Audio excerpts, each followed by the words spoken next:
This is Radio NUG, the voice of National Unity Government of Myanmar, broadcasting for Myanmar Spring Revolution.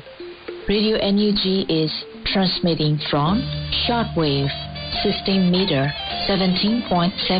MHz at 8:30 AM and 25 meter 11.94 MHz at 8:30 PM Myanmar Standard Time. မင်္ဂလာပါရှင်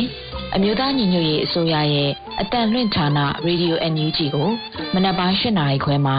လိုင်းတူ16မီတာ19.89 MHz ညပိုင်း8နာရီခွဲမှာလိုင်းတူ25မီတာ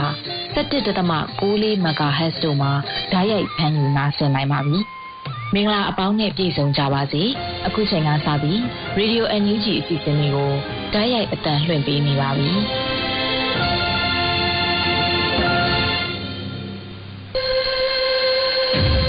မြန်မာနိုင်ငံသူနိုင်ငံသားအပေါင်းတဘာဝပေးဆရာနာရှင်ဘေးတို့ကနေကင်းဝေးပြီးကိုစိတ်နှပါကြားမလုံးခြုံပေးကင်းကြပါစေလို့ Radio NUG အဖွဲ့သားများကဆုတောင်းမေတ္တာပို့သလိုက်ရပါတယ်ရှင်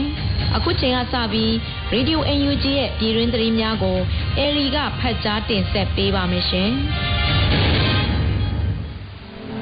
မင်္ဂလာပါရှင်